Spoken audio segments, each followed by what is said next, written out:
Yo, yo, yo, yo. Welcome to another episode of Across the Hobby. Today is June 23rd. I am Adam Gray, the Real 27 guy, and welcome and thank you for joining and watching today's episode. Again, recording on Monday, June 23rd, and the idea today is pretty simple. It's to talk about all of the biggest auctions that are ending this week, and this is a huge week. Oh my goodness, this is an absolutely huge week in the hobby. Certainly the biggest week of the month of June, and maybe the biggest week over the course of 2 or 3 months even. And we'll talk about why in a second. But before we get to the auctions this week, I want to hit a couple of big auctions from last week, or a couple of what I would think are interesting auctions from last week. Then I want to give you my thoughts on Fanatics Fest. And then after that, then let's talk about the big auctions that are ending this week. Just so you know, though, just so I can give you a little tease, is we're going to get into the big auctions this week. Tonight, we get to see the MC monthly showcase, and which is absolutely phenomenal every month, especially for those of you who are mainly eBay buyers. There's not a better auction. Like the MC monthly showcase is as good as it gets, and they all end tonight. And so we're going to take about 20 minutes to look at the MC monthly showcase tonight. Then we're also going to look at hoodies to see what their biggest cards are that are ending this week. We'll look at a couple of other ones that aren't as big, but then we're going to get into the Fanatics premiere. Fanatics Collect premiere is always a huge deal. Jeremy Lee and I hosted on the Sports Cards Live watch party, or the Sports Cards Live channel. We have the live watch party together as we cover the whole close of the auction. That will be an absolutely huge auction. And then on Saturday, we will have the Goldin ELITE. And so all three of those this week, the MC Monthly, the Fanatics Premiere, the Goldin ELITE, all three monthly auctions ending within 5 days of each other. So that's going to be absolutely huge. But again, before that, let's hit a couple of big sales from last week. And then I want to give you my thoughts on Fanatics Fest. I was not there, but I'd love to share with you guys. All right, so let's add this right here. We're going to talk about this auction first. Okay, so why this auction? Doesn't seem like a very high dollar auction. It isn't just about, this show isn't just about the high dollar auctions. By the way, if you hear some noise in the background, I apologize. Today we do have some people here. It's going to be maybe a little bit louder than normal, but I'm going to try to keep the volume here. And so hopefully it's not too bad. But if you hear a little bit more rustling than normal, you'll understand why. So just the other day, I think this was actually just yesterday. Yes, it was just yesterday. This Serge Ibaka 2012 gold prism sold for $787. So why highlight this? Well, I like the 2012 set. It's one of the things that I follow. And this one sold for a little bit less than I would have imagined. And so I want to talk about why that might be and give you some other thoughts on it briefly before we move on. So back, I don't know how many years ago it's been now, 5, 6, 7, 8 years ago. I remember the time when I was watching the greens from 1997 get to the point where even the commons would sell for over $1,000. Now that was a different time in the hobby. Okay, $1,000 back then, like I said, probably like 7, 8, maybe even 9 years ago. Back then, $1,000 card was really a huge deal. Today, it feels like lots of things are $1,000, and so seeing this card sell for almost $1,000 to a lot of people isn't a big deal. In fact, like I said, I thought it was a little bit of a light sell, but I remember with the PMG greens when it happened, and then I remember when they were 2,000, and then it seemed like almost immediately they went from 2,000 to a much larger number, even for commons. And so I've wondered, as I've watched the 2012 golds, if they would follow the same sort of trajectory. I've wondered how often are we going to see them sell and that sort of thing. And we don't see them sell very often. There's 300 cards in the base set, which is larger than the PMG green set. There's 10 of each card. You have retired players. You have a lot more rookies. I think it's like 100 rookies. It's a huge amount of rookie cards. I should know that off the top of my head, but it's two draft classes, right? So I think it really might be 100 rookies. It's like 50 retired players, and then like 150 regular players of the time. And they're broken up within the set. I think it's the first 150 cards are active players, and then like the next 50 are retired, and then the next 100 are rookies. Anyway, this was the first gold that's sort of like of a well-known player, but like a fairly common player. This is something that back in the Beckett days we would have called like a semi-star, or maybe just under a semi-star. Serge Ibaka had a decent NBA career. Never I don't think he ever made an All-Star team. Maybe he did make one, but I don't think he did. Certainly not going to be a Hall of Famer, but everybody knows who he is. SGC 9's not anything to get super excited about, but it's a really nice card. And it sold for $787. I thought that we sort of had moved past that with this set. And sometimes things feel like they're going to move linearly, right? They're just going to move from like X to Y, and it's going to be a straight line. And sometimes it's not, though. We saw a few huge sales of this set a couple of months ago that were real sales. And now we've seen some of these more common ones settle back to earth. Honestly, had I known this was going to go for as low as it did, I might have bought it. And if you could tell me that some of these were going to stay low for a while, I might buy a lot of these.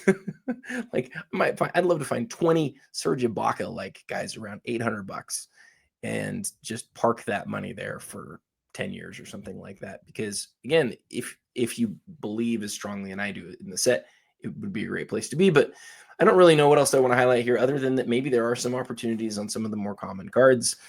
Although we don't see them sell very often. If they're going to stay low, I think that's interesting. So to me, that was a notable sell.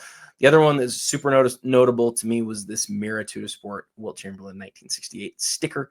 I used to own a copy of this in a PSA 1 and sold it back when it was the PWCC days on their weekly auction. I love this set. I've always loved this set.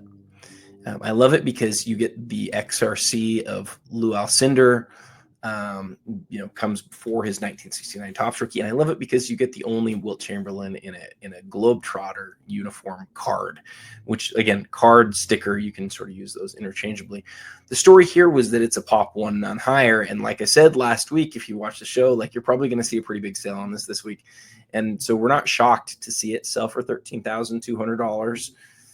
There's a lot of other cards we could have covered, but again, when you have something that's as recognizable as Wilt, and he doesn't have that many playing days cards, and he only has the one. I guess there's two different Mira cards, but I believe it's just that one image of him as a Globetrotter originally. To me, it's a really cool piece, and especially where it's the highest grade one. Again, forgive me for the noise in the background if you can hear it. I think that's a great buy. I do. I think that's a great buy, but it's also not shocking to see it go as high as it did. Okay, while we let me move away from this view real quick and come back to my main normal view and just talk about Fanatics Fest for a brief moment before talking about the MC monthly auction, which I know is the main reason that most of you guys download this. But Across the Hobby has sort of become, to me, a place where I can talk also about the things that I used to talk about on my podcast. I still might go back and do the podcast. I haven't really made up my mind about that. But for those of you who don't know, I started the first basketball card podcast back in 2015, about 10 years ago, called The Basketball Card Podcast. At the time, I called it that because that was a really novel idea in the world of sports cards to have a podcast. Now it's not so novel. There's a lot of them out there. And at this point, it probably shouldn't just be called The Basketball Card Podcast, but obviously, it's hard to change things like that once you start them. So, but I digress. This show has become more about, auctions that are happening, auctions that have happened. But I'd also like for it to be a place where I can talk about, what's going on in the world of cards. And we just got done with Fanatics Fest, and I just want to give my thoughts on it. To be clear, I didn't attend Fanatics Fest. I try to go to one card show a year, try to make it to the national. That's what it's always been for me historically. But as you look at what happened at Fanatics Fest, you sort of have to say, do I want to go to the national or do I want to go to Fanatics Fest? If I'm only going to choose one. And so I just want to give my thoughts on it and really go from there. The first thing that I want to say is from a card show perspective, which is what I care about, it seems like it was really great. A lot of the people who I would want to see at a card show were there. And that's really what the card show is all about, to me, is about seeing the people there who I'd like to see. So I saw pictures of a lot of people who I'm used to seeing at not very many shows, but they were at Fanatics Fest. And that card show part of it to me is exciting. And it's something that, Fanatics, if they're able to do right, if they're able to draw enough people, like I said, could maybe compete with the national, could be bigger than the national. We move slow sometimes in the hobby with things that we've sort of just done for a long time. And I'm just as guilty of that as anybody else is. And so, I didn't even consider really going to Fanatics Fest, but after looking at some of the things that happened there, some of it was like really interesting to me and some of it wasn't. This is going to sound really strange. I don't really get pumped to be around athletes, around famous people. I know this sounds really weird given that I'm like a card collector, but I generally, and I'd love to hear your thoughts on this.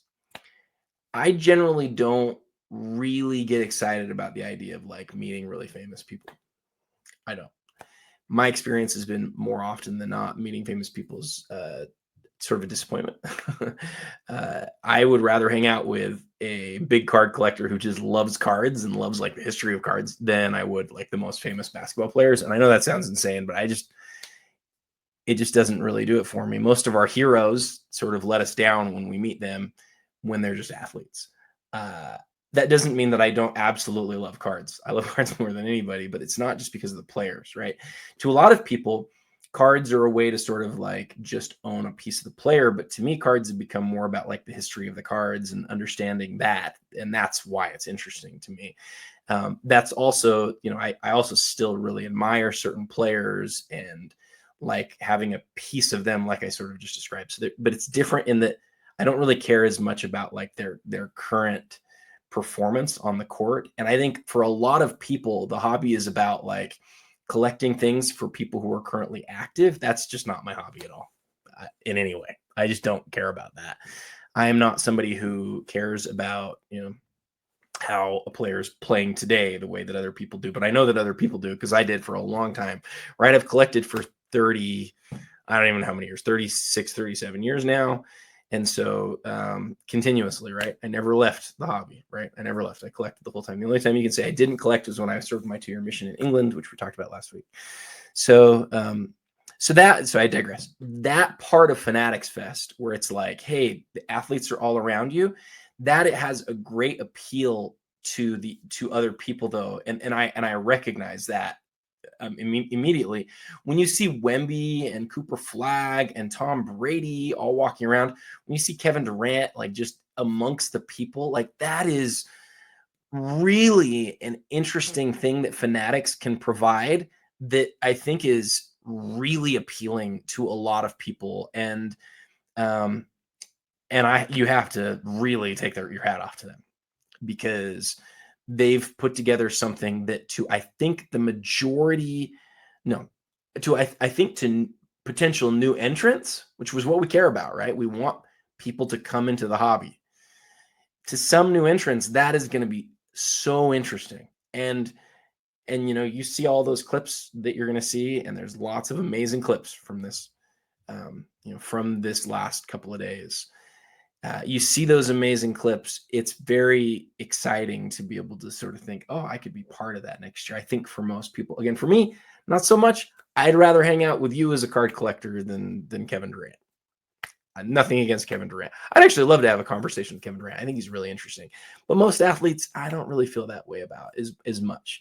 And part of it is that there's sort of this like athlete worship thing that happens that I'm like super uncomfortable with. It's not a me thing, but people would be like, but you collect cards. Isn't that the same sort of thing? And I'm like, I don't feel that way. Like I love cards. I love the history. I love understanding what makes them collectible. I love so many things about cards. I love collecting sets. I love having something in my hand. I love that some of them are signed. Some of them are really hard to find. And there's like the trading aspect and the moving up and like all these things are really interesting to me.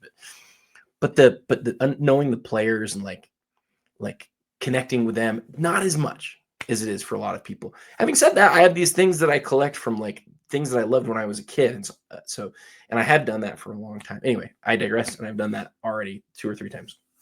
So let's talk about a few of the moments real quick. KD finding out that he was traded to the Rockets as he's on stage is an all-timer moment. It is. If you haven't seen it yet, go watch it.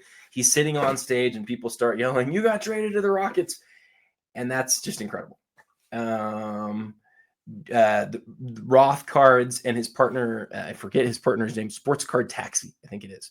Them being offered $500,000 for the best Jaden Daniels card from the Commanders owner is just an all-timer moment. I heard a lot of people describe a lot of these moments as contrived, and it's possible that some of these moments are contrived, but at least those two moments felt really real to me. And again, maybe I'm wrong about that. There's this thing that happens in hobby content that is really unfortunate, where people understand what gets views, and everybody's fighting for views, right? Everybody wants views. If you can get views, then you can monetize, right? If you can get views for brands, then you can have a way to be able to make money, right? That's what I've done. That's what my career is now. My strategy is a little bit different than most people, though, right? Like I don't do some things that a lot of people are willing to do. At least I feel like a lot of people sort of are willing to do things that are willing to steal content.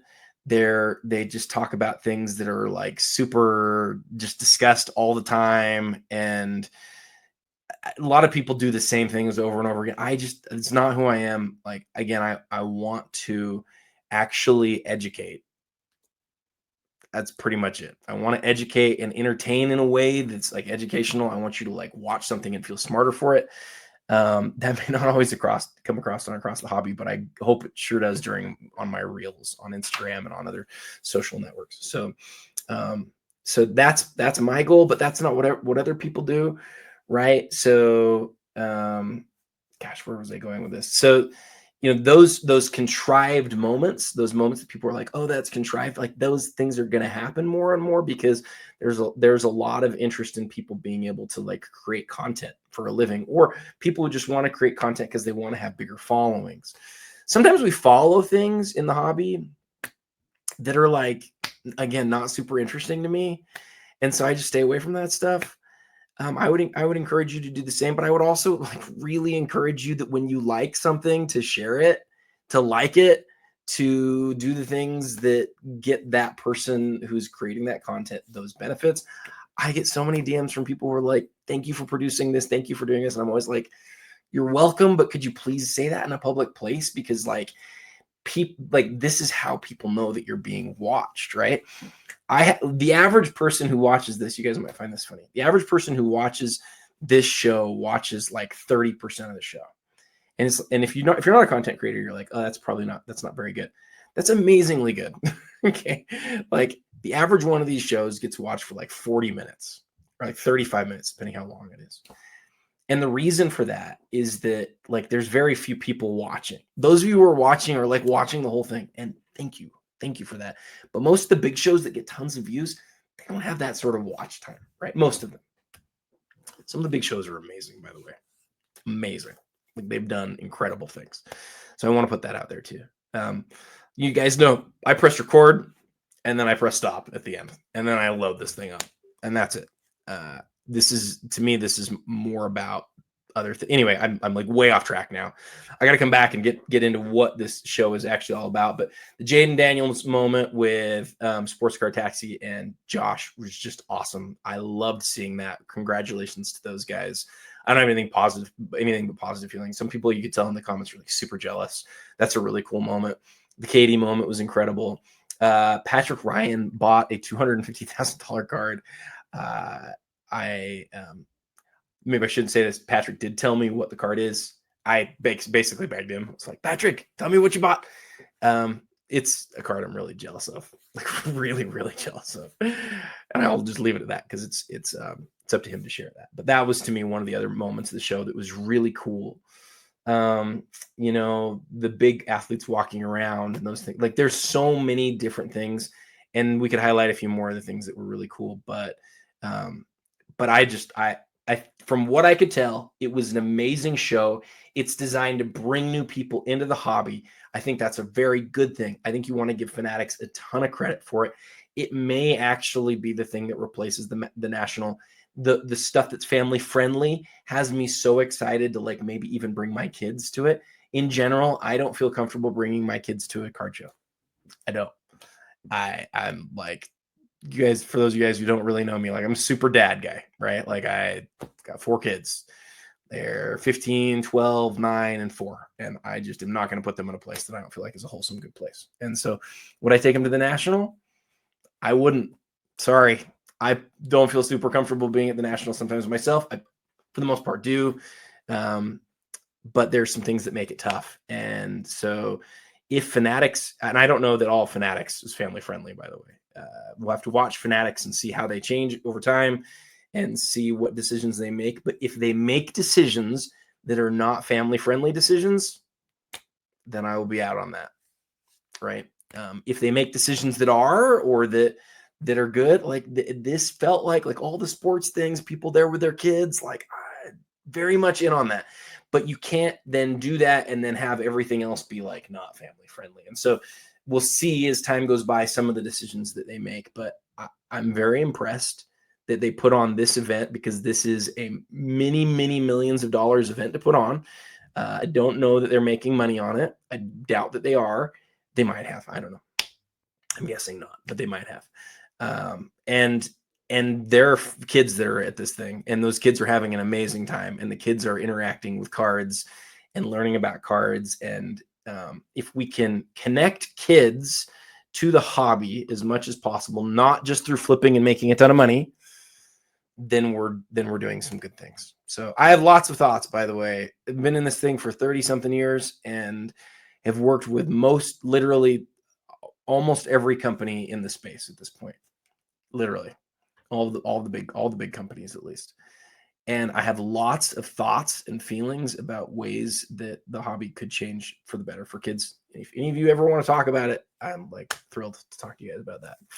Any of you of the big companies who ever want to chat, if you do, please reach out. Not that I'm like some big guy who you need to talk to or get thoughts from, but as a dad and as somebody who's been around just about as long as anybody in the hobby at this point, I'd love to do that. Okay, we're 22 minutes in. Let's now spend 20 minutes on the MC monthly auction. We're going to come back to this, and we're going to hit this hard. Okay, guys, this is such a huge auction. We're going to fly because there's no choice but to fly, but there are some absolutely huge cards. Just look at the top row. A Luka Deca Black, number 1. A Luka Contenders PSA 10 autograph. That silver is just gorgeous. Again, on card, beautiful. A Kobe gold 14 karat ounce, 14 karat gold ounce out of his Eminence here. Remember, 2017 Eminence is a Kobe only product. Oh, let me move this up here. Actually, where am I going to look better here on the MC? Probably there. Yeah, probably there. So the Kobe is an insert from 2017. It's one of those that you sort of look at and go, what's the price of gold? Like, how much just gold content is this? These are amazing in hand. The cards, some people are out on thick cards. I am not out on thick cards. I've never understood the hate for thick cards. These cards are as thick as you can find them. I mean, they're thick cards, like 350 point or something. And they have the Eminence, it says the Eminence sticker on it. I personally would prefer like an autograph. I've never been a big precious metals guy, but the thing I'll say about this is it's got that hollow foil around the card. The gold is really cool. And it's gold and black. It's actually a fairly striking card. You will never get it confused with anything else. It's definitely Eminence. And then, not the biggest soccer guy, but a Zola Topps Dynasty dual match worn. Looks like autograph there. Very cool. All right. Ooh, look at that Ohtani. Game worn, unbelievable Angels patch. It looks like it's 4 out of 5. Really cool piece. I'm gonna highlight that because I want to see if there's any more detail on it. We're gonna go through. We're gonna highlight maybe 10 cards from MC and look at them more closely, but look at most of them just from the outside. The KG patch. This card I do want to talk about. The LeBron from the Cup. So a LeBron card from a hockey product. That will. I wonder if it has an NBA license on it. I don't think it does, but we're going to look at it. A Michael Jordan PSA 6 buyback autograph. Very cool. Karl Malone. This is the Team Skybox from the very first year of serial numbered Star Rubies. That's a huge piece, especially because it's a PSA 9.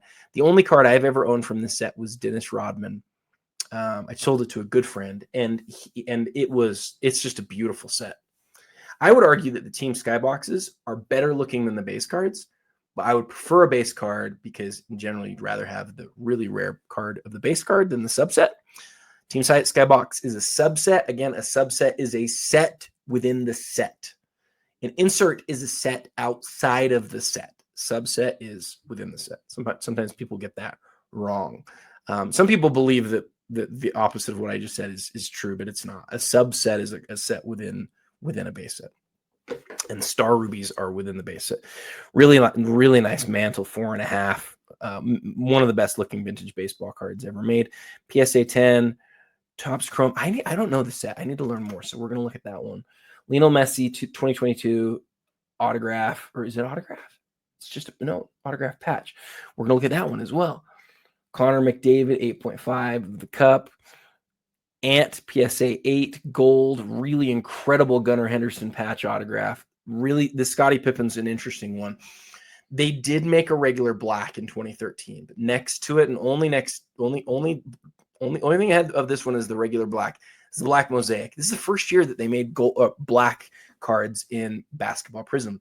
Because remember, 2012 just gives us the gold. There is no black. So the thing about Pippen is that he just does not have the most tremendous following right now.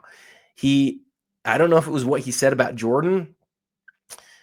I don't know if it's that a few of his big collectors stopped buying his biggest stuff. I will tell you what, some of the biggest Pippen stuff has really found itself really being propped up by set collectors and not by player collectors, which is interesting because historically I would have looked at this card and said, man, this checks all the boxes.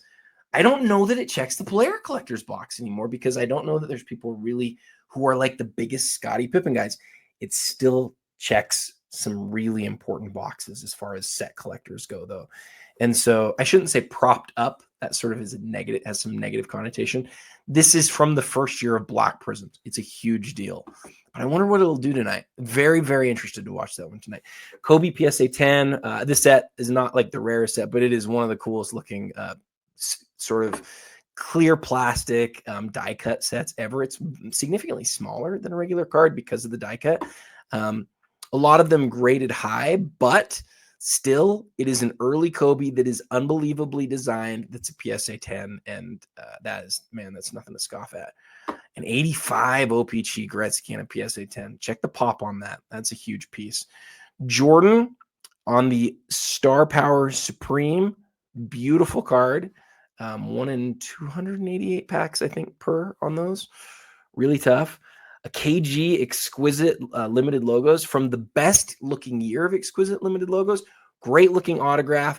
A lot of layers to the patch. You wish that this patch wasn't quite as much jersey as it is, but oh my goodness, the rest of it's fantastic.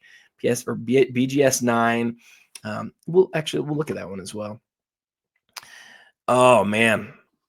You got to love this. You got to love this Brady autograph. But why I said, oh man, this Jordan has such a great story. We're going to tell you guys that story here in just a second. Early Brady gold. The Brady era from 2001 to into the teens, tough to figure out what the biggest cards are. The one thing that everybody agrees on is golds. This has the same design as the 2003 basketball finest does. I think this is numbered to 25. That's a huge piece.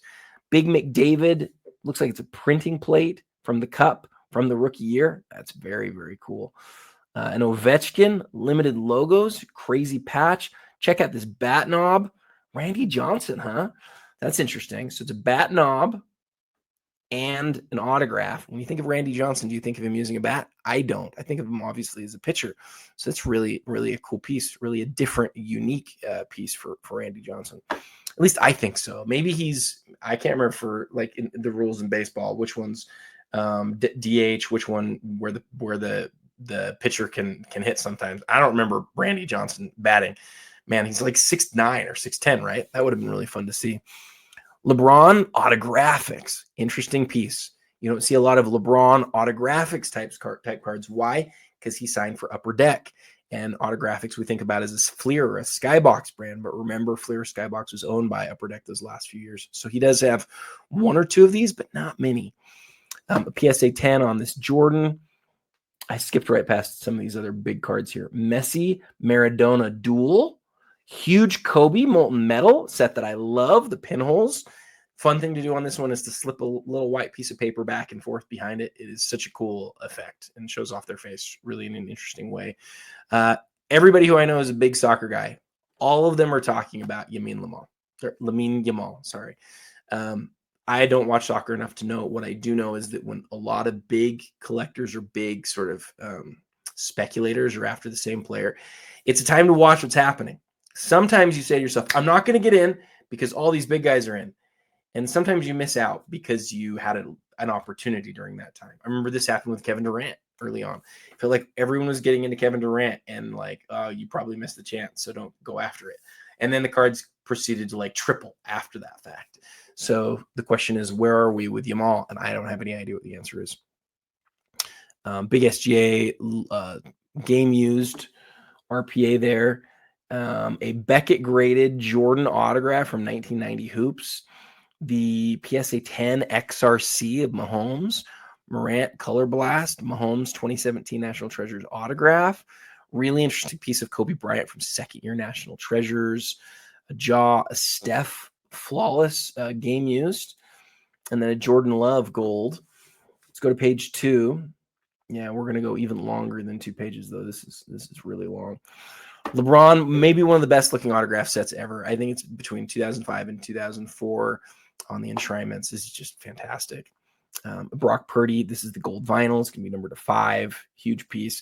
The Ohtani, there's a couple different versions of this one. The red, I think, is rarer, but the blue shows up better. Another huge Ohtani, the Bowman Chrome. The John Elway PSA 10 on his rookie card is always a big deal whenever it sells. We're seeing significant movement in well-known rookie cards, right? And there's 2 right next to each other right here. John Elway PSA 10, Tom Brady Bowman PSA 10. One's at almost 10 grand, one's at almost 6 grand. These, for a while when the hobby was not as hot as it is right now, some of these really took a huge downturn. And I think a lot of people are coming back right now. Some of them are like, I need to get into some of these things that I know. In general, some of these types of cards haven't been the ones that people have been really after. People have been sort of more after some of the rarer cards this time. Neither of these cards are rare, but they are pretty rare in these high grades. And time will tell whether we're at the beginning or, whether this is whether these are already pretty high. I'm not sure. Great looking Kobe autograph right here. Pop 3, PSA 10. I love the net assets. I've always loved it. It's not the hardest insert to find, but in PSA 10, it's a big deal. And it's one of the nicest die cuts ever. Like when you get one of these in hand, you're like, oh, that must be like a 1 in 288 insert. It's not. I think they were like 1 in 36 or 72 or something like that. Maybe 1 in 144. I don't know. But they're not the toughest. They do look like it, though. Let's keep going here. SGA color match. Hank Aaron, PSA 5, Johnston Cookies. Made the same year as his famous rookie card, 1954, but significantly rarer. And it's got that autograph right across it. Love that piece. Tom Brady, we talked about early Brady's that like, what are the big cards from Tom Brady's early career that aren't his rookies, right? This is one of them. This is the 2002 Super Bowl MVP. This idea from Topps never gets enough love. It's a piece of the ball from the Super Bowl signed by Tom Brady, but the story here we'll get into in a second. I'll highlight that and I'll show you guys what the big story is there. Oh man, just some absolutely huge pieces. I think we're probably coming to the end here because look at the end of this here. The Kobe, the LeBron here, 2 huge autograph patches, Brady rookie that you never see, the longevity, and then McCarthy gold vinyl, Kobe showcase legacy in a 9.5, a Jordan in a 9, and a Jordan sticker autograph in a BGS 8. That's going to be it for us. Those are all 2 pages. Let's highlight the cards that we wanted to. Take about a minute on each one, maybe a little bit less. So this Ohtani is a huge piece. It looks to me, and I might be mistaken, but it looks to me that this is on foil board, and that is fantastic. So Dynasty on foil board, that is an autograph that just sings in this image, but I guarantee you it's better. Let's look at this image. I guarantee you it's better in person. Yeah, you can see how it's refracting a little bit more in the center than it does here. And if you look at the back, you're going to see this. It says the relic contained on this card is not from any specific event or season. I think collectors often read that and they go, oh, that's not what I want. That's a disclaimer.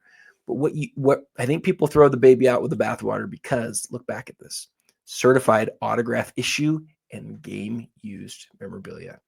It is a game used piece. What I believe that this is saying, this is just by Adam. Okay. Some people could say, well, it's not guaranteed who wore it. You could be right about that. There's a chance of that. I personally believe this was worn by Shohei. That's what I believe. Somebody can point to me to something that sort of says, no. When it says game worn, it might be another player. Okay, point me to that. I'd love to learn that. That's not something I've ever learned before. What I know definitively is it says it's game used on the front, and other cards, they can point to exactly the game that it was used. And so it'll say this card was, or the jersey on this card was used in such and such a day by such and such a player. And then it has like the sticker and the MLB stuff with it. This is not that. Obviously that is better. But what it is a game used Shohei, one of the coolest pieces that you could ever want on a jersey, right? That is so cool. Like such a cool piece. Great autograph, numbered 4 out of 5. Okay, I took too long on that. Okay, I have to talk about this one because this is a super, this is an educational one. This is one that I think you and everybody should know about. So see on this card where it says game jersey patch. This is the first set ever for Upper Deck. I think maybe forever in basketball too, where they delineated between jersey cards and patch cards. This is 1999. Before this, you had the Michael Jordan game jersey auto in 1997. Some people say, oh, they have nice pieces of patch in them. And I think depending on how you use the word patch, that's appropriate, right? They have some multicolored jerseys on that one, but it was not a patch card. It was a jersey card that had some patches. I personally never say it has patches. I just say it has a really nice piece of jersey in 97 because it was a jersey card. To me, what makes a card a patch card is when the company delineates it as a patch card. This in 1999 is a patch card because Upper Deck said it is a patch card. They made it rare. They numbered it to 25. If you look at the back of the card, it says you have received a Kevin Garnett game used jersey patch card. I love this set. I love it because this is the rare version out of 25. I love it because it's a sick, crazy, all sorts of different color piece of uniform right here. And I love it because it's just as rare as like any of the rare inserts and parallels of that era as well, or it was most of them, right? And it's not our autograph, but it's at $3,500. But how many inserts does Kevin Garnett have from the same era? Like this same, was it this year or the next year that has the Raise the Roof card? There's 4 times the number of the raise the roof card is this one. And the Raise the Roof card, some people consider like one of the prettiest inserts of all time. And so you can understand why it does as well as it does. But like, I love this card. I love it. Out of 25, it's just a fantastic piece, man. It's just a fantastic piece. Okay, we'll get out of that. And I need to remember, I'm always looking for my top 5 of the week. All right. So we're going to come over here. We're going to get out of this stuff that we don't need to be in anymore. And we're going to look for the 5 best cards of the week. That Shohei, man, I do really like that Shohei. I'm going to put this one as maybe. The Shohei is a maybe. Let's look at this. Sorry, did I miss something? No. I wanted to see on this LeBron if it has an NBA logo. I don't think it does. It doesn't. It does have an NHLPA logo, which is hilarious, right? It doesn't need an NBA logo. Why? Because LeBron is not featured in an NBA jersey here, but it was back when the NBA. Oh, no, it wasn't. 2009. That is right towards the end of Upper Deck's reign. When they produced this, they may or may not have had an NBA logo. I am not sure. Either way, it's a cool, really cool piece. Okay, the reason I wanted to look at this, see this price tag, $5,100, Ken Griffey Jr. I couldn't see that it was numbered out of 100 from the view before. Pop 7. So in Topps Chrome, they didn't maximize serial numbers, really. They just didn't. There's a couple sets in basketball. And then when they get to this point, a few years later, they did some of the refractors that were serial numbered, like the black refractor and the white refractor. But there's only a few rare insert refractors across all sports that are like this one. See this early Road to the Hall? It's a PSA 10, and that's important and part of the reason why it's selling for what it is. But the other reason is 007 out of 100. This is a serial numbered refractor. They just didn't make very many. And most of the sets aren't like universally known. I just proved this, right? I look at cards every day. I didn't know this set. Maybe I've forgotten it. Maybe I knew it at one point. But I love this piece because it's a playing days Griffey Jr., right? His rookie card's only from 10 years before this. It's a refractor. It's serial numbered. It's a PSA 10. The card really has everything going for it. I'm now remembering what week this is. I don't think it's going to make my top 10, but I do really, really like the card a lot. This Messi, check out that autograph. Check out the game used piece right here. Let's look at the back and make sure it is game used. It says the relics contained on this card are not from any specific match or event. But I think if we look at the front, we're going to see it says game used. Match worn memorabilia. There it is. Super cool. This is that Kevin Garnett, the second one that I wanted to look at here. I just wanted to see the autograph. Yeah, it's so blue. It's really it's one of the best, man. It is absolutely one of the best pieces. Yeah, that's so cool. I wanted to highlight here too, the holofoil around the window here is just phenomenal in hand. You can see that, and you see this sometimes on the upper deck cases. See this like a little bit of wear over KG's face. My Kobe has the same thing. This isn't actually, I could be mistaken, but I don't believe that this is even wear on the outside of the case. I believe this is on the inside of the case. When I got my Kobe, and I got it graded myself, it was already there. It's one of the things about Beckett that can just drive you crazy. And I don't know that they still have this issue, but back when I got mine graded 10 years ago or 8 years ago or whatever, it came with that mark on it. And you're like, and even at the time I was like, it's like a $5,000 card and it's got this terrible mark on it. So that is there and it's annoying, but I'll tell you what, man, the rest of this card is phenomenal. What are the subgrades? Yeah, this is like the same as my Kobe. 8.5 on the corners. Just, it's really hard to get high corner grades and it always has been. But that is a great looking piece. Great looking Garnett. Okay, this Jordan, I got to tell you guys the story on it. Even though we're over time on MC, we're going to take a few more minutes. So when you see this card, it is very easy to look at it and say, oh, that's just an unused redemption of the Michael Jordan sign of the times. But this card has such a great story. It was not inserted into a pack. Okay. This card never made it into packs. In 1997-98, when SP Authentic was creating the Sign of the Times autograph set, they sent the cards or gave the cards to somebody to get the cards signed by Michael Jordan. And at some point, they realized we're probably not going to get this back in time. So they produced a redemption card. They did this for other players like John Stockton and a couple of other guys. And those other guys, some of them didn't end up signing. And so the redemptions had to be inserted into the packs. But Michael Jordan did end up signing before they needed to utilize the redemptions. So they just inserted the Michael Jordan Sign of the Times autographs straight into the packs. So then the next question comes, what happened with the redemption cards? That's what this is, redemption card. That's where it gets interesting. And you can look back at the Beckett's. The Beckett's will corroborate everything that I'm saying. This is so interesting. In the Beckett, you learn that these Michael Jordan Sign of the Times redemption cards were stolen from Upper Deck's factory at some point. And the guy who stole them started selling them. I don't know what he was selling them for, and I don't know how he got rid of them, but he started selling them, and the cards catch on like wildfire. And Beckett's reporting, if you see one of these, it's not sure yet what Upper Deck's going to do, because again, there were no autographs to disseminate. The autographs had already been inserted into the packs. There was nothing to redeem them with. So lots of people bought these, didn't end up getting anything. And as the months are going by in Beckett, you're getting these random updates each month that were like, hey, we're not sure if you'll get anything for this. And oh, some of these were stolen, and like all these crazy updates. And then after all of them, they expired. Excuse me. So if you look on here, you can see on the back, must be postmarked by 5/1/99. This is a card from 97-98. SP Authentic was probably late in the season. It probably came out in June or July. And then unlike today where products are like sort of new on the shelf for not very long, like back then, SP Authentic was like one of the biggest products. And so a lot of people are like looking for these autographs, and then not that many months later, these are expired. But again, they were never inserted into the packs. So this card that you're looking at right here, didn't come out of a pack. And usually I would tell you if a card didn't come out of the pack, it's not cool. This is one of the few exceptions where I look at it and think the story here is just so fantastic.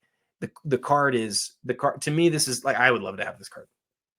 I would love to have this card in my collection. One, because of that story, and two, because the autograph itself has gotten to be so cost prohibitive, right? Like the last time one sold, it sold for, I think it was like $180,000. It's sort of on the verge of like hitting those really rare Jordan parallel cards, right? You're asking, do I want a Jordan PMG or do I want this Jordan autograph? And to some people, the autograph is the easy choice. I'm not saying there's anything wrong with that, but historically, over the course of the last 10 years at least, you want the PMG by a long shot. But early Jordan autographs are definitely having a moment. So anyway, lots of detail on that. Hope you guys like that. I think that story is absolutely incredible, and I hope you do too. I might maybe want to keep that one on my top 10. We'll see. Okay, Tom Brady. This was out of 50. I was thinking it was maybe out of 25. Still is beautiful. Serial numbered out of 50. They're right on the back. And an early Brady, real rarity.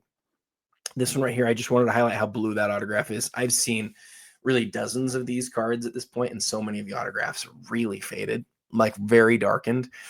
Don't let your cards see light, guys. Game used Super Bowl ball, beautiful autograph, graded a 9. That is one of the finest Tom Brady cards from this era you'll ever see, and that's why it's $17,000. Okay, we're gonna look. That's it for MC Sports Cards.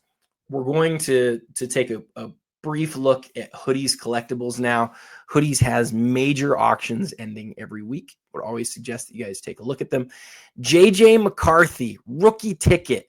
This is the cracked ice. Beautiful card. I want to see what that one's numbered to. We're going to click on that. Victor Wembanyama, Scoot Henderson, and Brandon Miller, the 3 big rookies out of Flawless. I want to see if that's game used. I believe it is. Paul Molitor.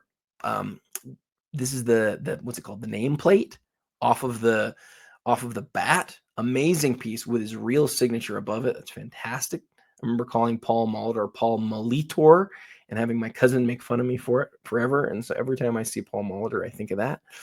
Some non-sport stuff. Elroy Hirsch in a PSA 8, 1950 Bowman. A tie-dye Prism Redemption and Travis Hunter. A great-looking Tiger autograph from 2014, exquisite. And then, ooh, what is that? Oh, this is a retro. Gosh, that's a sweet-looking card, isn't it?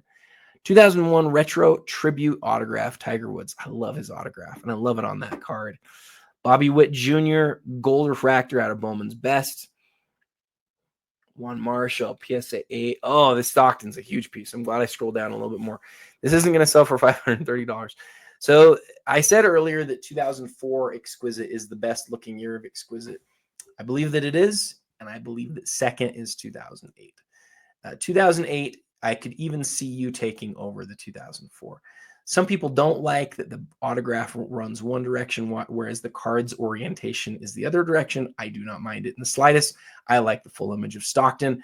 I like the patch here. You wish that the patch lined up with the jersey, but it doesn't really bother me that much. What I love, guys, I love it. I love the hollow foil around the window here. I just clicked on it so I can show you guys closer. In fact, let's just skip ahead.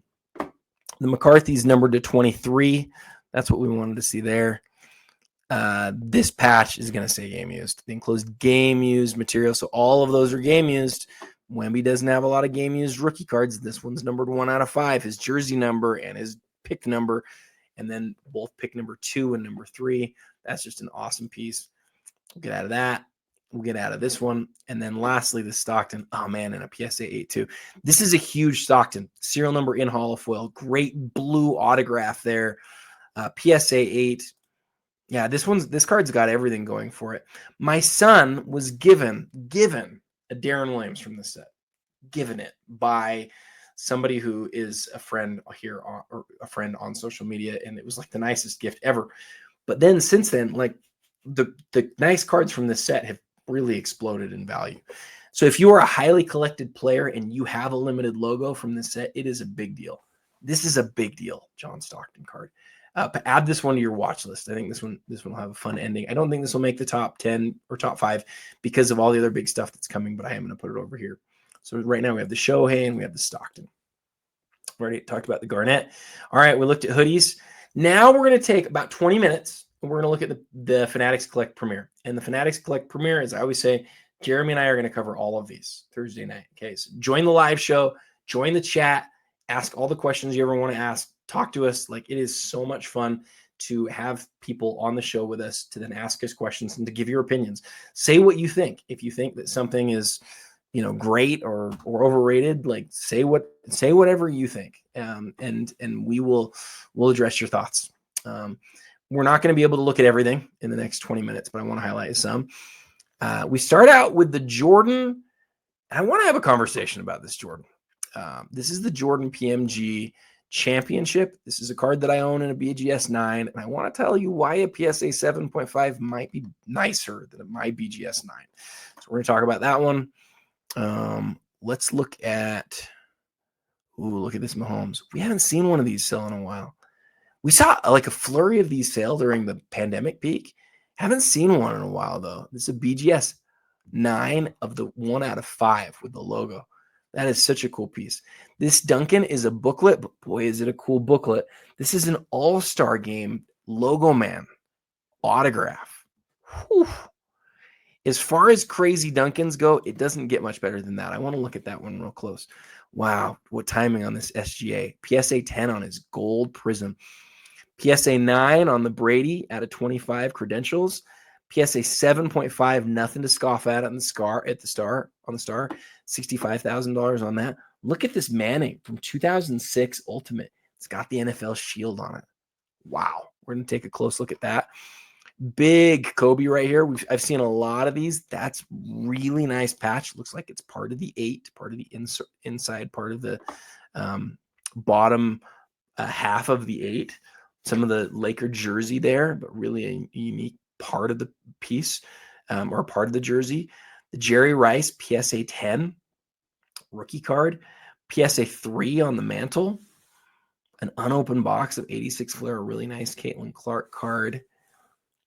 Carlos Alcaraz. What is this? Royalty racket. So the logo part off of the racket. Wow. Indian Wells Open Match used racket knob. That is an interesting tennis card. We haven't seen many of these types of cards meet the world of tennis. We don't see, you just don't see tennis like producing these crazy game used autograph. Like this is, let's highlight this real quick. You just don't see tennis make this sort of card.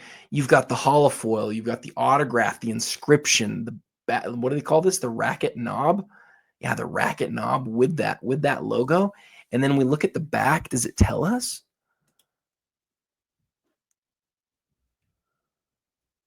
Sorry, guys. It's taking a sec to load. Authenticated by CGC. It has the relic contained within this card was used at the 2024 Indian Wells. Sorry. The relic contained within this card was used at the 2024 Indian Wells Open. That is so cool. So Alcaraz is a guy that people are super hyped about. You guys already know that if you're watching this. And you've got that he inscribes it and autograph. I mean, that is a really neat piece. That is a really great piece. And I would just say kudos to Topps. That's the sort of card that takes a vertical like Topps to a different level. Obviously, we have cards that we know of Serena and Nadal and Federer. Like this sort of card is more of like a piece of art. It's a really cool piece, and that's why it's at $40,000. You don't see a lot of tennis cards selling at $40,000. That is neat. Sorry, I jumped ahead, but I had to look at that one real quick. So then a triple logo man, a brand. Oh wow. So 3 game used logo man of the top 3 guys from the 2023 draft class. That is a huge piece. I don't think it's going to have a rookie logo on the front of it, but it's interesting. The most recognizable card in the world of soccer, bar none, PSA 9. It's a huge piece. We've seen some big movement on, let me say this again. We saw a PSA 10 move privately recently, and that card really caused some waves. I saw a PSA 8 move not that long ago, but a 9 moving is a big deal. A 9 moving on that card is a big deal. The Brady in a 9. The LeBron gold refractor in a 9.5. The MJ from 2003 numbered out of 100. Really a great piece. The autograph's not graded on this one, probably because it goes off card, but I'll tell you the color on that looks pretty good.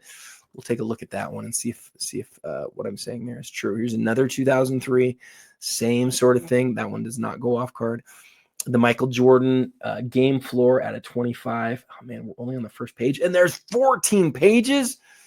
We're not going to make it through very many in 20 minutes, guys. I got to move a lot faster. MJ's 05 limited logos. LeBron's 2022. This is his immaculate logo, man, which is a 1 of 1 that year. Ken Griffey Jr., some people think it's his most iconic, rare parallel from the 90s. This is his first PMG. Remember, in basketball, it's called the PMG Champ because it's Metal Universe Championship. But in baseball, they didn't have the red and green here. They didn't have that futuristic set. So in baseball, this is the first one. Aaron Judge blue. Oh, I love this LeBron. LeBron's best stuff. Some of it's sitting really low right now. It's predictable, right? He's toward the end of his career. He's probably not winning any more championships. People who've been speculating historically are moving out, and the real collectors are like, I guess I'll just hold on to my stuff. Some of them are buying. This is like the time where I would buy a card like this. It's an Upper Deck era LeBron logo, man. Yes, it's probably the most common Upper Deck LeBron logo man card, being numbered out of 7. But I just don't care about that. Like, it feels more like an insert. It's numbered to 7. That's still a really small number. And it feels like his stuff's really low. Will he have the adoration as time goes by? That's the question. With Jordan, there was a lull after he retired. There was. But there was the adoration that came afterwards. I'm not sure if it'll be the same thing with LeBron. But I myself own one big LeBron card. It is a logo man. Because I believe that the time will come where people will look back and they'll want some of that stuff. And what speaks to me on this card is it is the pre-Panini Upper Deck era. And I do like that a lot. Jackie, a 9. What a card. That's going to be fun for me and Jeremy to dive in on that one. PSA 10 Thrill Seekers, BGS 9 on one of the 3 1984 star Michael Jordan cards from the main set. Oh, one of my favorite cards. I wonder if this is my old copy. The Michael Jordan 2002 Finest Gold Refractor. What's the big story here? This is the rarest refractor of Michael Jordan. It's the end of the sentence. That's the whole thing. But he's not with the Bulls. Okay, if you want a rare Bulls Jordan refractor, you can go get one, but it won't be nearly as rare as this one. This one's numbered to 25. He also has a black refractor the year before in Topps Chrome, but there's twice as many. There's 50 of those. Then there's his gold refractor, gold embossed refractor from 1997. There's, I think, 74 of those. So this is the rarest Michael Jordan refractor card in existence. That doesn't get any more action. I might need to be a watcher on that one. Oh, wow. This Yao T-Mac is huge. 2008. Yeah, we got to look at that one. We're going to look at that one a lot closer. This auction is just phenomenal. You've heard a lot about this Frank Thomas. I'm not going to cover it. It's already doing exceptionally well, and it is one of his biggest cards in existence. Huge McDavid. This is the SPA out of 100. I love that piece. Mantle 8.5 is obviously crazy. This Kobe Bryant right here is really interesting for a couple of reasons. One is he had a massive sale on his first silhouettes. That's from 2011. Silhouette patch auto. It's numbered 10. We've seen a couple of other big sales from other years. This one's a PSA 10-10. It is from a playing days year, his 2014. So it's playing days, it's a 10-10, and it's a patch auto that people know. This LeBron right here, numbered out of 10. One of those rookies you just hardly ever see up for sale. One of those that really catches your eye. And I love the signature on it. For me, I would call that an Adam card. Like, I love this piece. It's not as known by the general hobby, but like to people who remember 2003 and like, or after really rare LeBrons, like this is one of the main ones. And I love that card. Man, I don't have the time though. This auction's just crazy huge. Wow. The Chet Nebula. Man, Just won the championship and was a huge cog in the wheel to do it. I like Chet a lot more than most people do. I love Chet Holmgren. Love how he plays. Love how tough he is. Yes, he's skinny. He's amazing. Kobe, I think this might be one of those all-star patches. I don't know, maybe look closer on that. That's a huge limited logos. The gold kaboom of Wemby, number 1 of 10, the jersey number. My goodness. This auction is nuts, guys. Connor McDavid, we saw this one. I think this one's a relist. I don't know if this one didn't get paid for, or maybe the guy's listing it right away. This is a couple months ago. We saw that one. So check out what that sold for last time. Shohei, really nice autograph rookie card right here. This is the green out of 99. Huge Rice, huge Satchel Paige. Ooh, the Kobe Chrome Refractor and a BGS 9.5. Check the color on it. You guys know I'm not the color expert, but check that. Looks like it's off center top to bottom pretty significantly, but still graded in 9.5. Looks like the centering is a 9. Still a big piece. LeBron, 1 of 10, 2018 gold prism. Haven't seen a lot of big gold prisms lately. This is obviously not like one of the very first years, but it's not that late of a year either. He's still with the Cavs in this. And numbered 1 of 10. Is it the next year that he's in with the Lakers? I think so. Crazy Kobe inscription right here. This will be a 1 of 1 on that card. What did that say? 18 times All-Star. That's cool. BGS 9.5 on the Jordan. Great looking Jordan autograph. Pete Crow Armstrong red. My favorite card probably in the auction, the Harry Potter triple. I do own one of these. I already made a reel on this card. This is one that's up with Acquire right now. I would argue this is like the best entertainment card ever made. This was signed in the middle of peak Harry Potter craziness.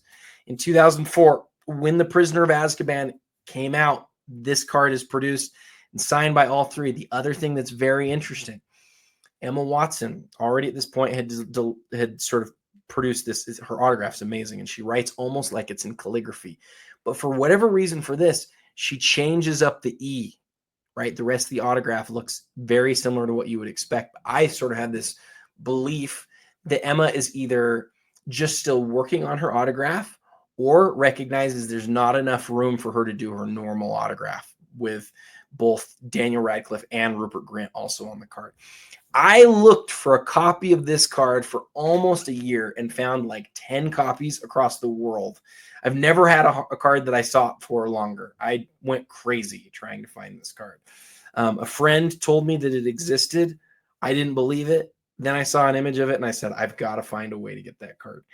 And so the thing that I would tell you about here that a lot of people don't know, and it is a massive selling point for this copy, Rupert Grint's auto right down here is fantastic. This one's graded a 9 on the autograph. I think it should be better though. I really do, because this Rupert Grint autograph is nicer than mine. Mine also does not go off card. A lot of them do, which isn't shocking. But he really took his time here. Mine sort of fades out after the first 3. I'll bet mine was one of the last ones that he signed. And then the rest of them look good too. Like, to me, this is a 10 autograph. You might say, oh, there's some bubbles or whatever. I just don't care. Like that, I think this looks like what you want. It's graded an 8. I'm going to tell you, on Artbox stuff, whether it's an 8 or a 9 or a 10, they all look pretty similar to me. I think sometimes I get rolling and then I forget to stop for a second. I don't think there's like a cooler card in the world of non-sports. I love Harry Potter. I think the Harry Potter movies were a phenomenon, unlike almost any we've ever seen. They're redoing it. HBO's redoing it to make it longer and more modern or whatever. But like, this movie franchise was one of the biggest movie franchises of all time. Harry Potter like reaches deep into your soul. There's lots of people like me who've read the books to their kids several times. There's lots of kids who've had read the books several times. There's lots of kids who grew up listening to the books on audio. Now, maybe you'd say, well, none of those apply to the movies. That's probably true. But for me, where I got to experience the movies when they were first coming out, and I know a lot of people, this was one of the movie series. They only ever signed one card together, and they made roughly 45, maybe 50 of them in existence. They never did it again. They signed this back when they were literally kids. I think Emma Watson was 12 or 13 years old when she signed this. The boys were 14 and 15. Like, they were very, very young. And so I'm telling you guys, like, I love this card. I love this piece. Oh my goodness. I've definitely exhausted my time here. We're going to have to stop there. Not because I want to.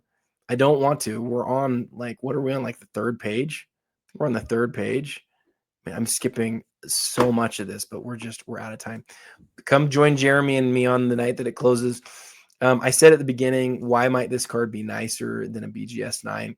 There's something, like, I wish I could go back and grade all my cards, my super high-end Jordans that I graded on my own.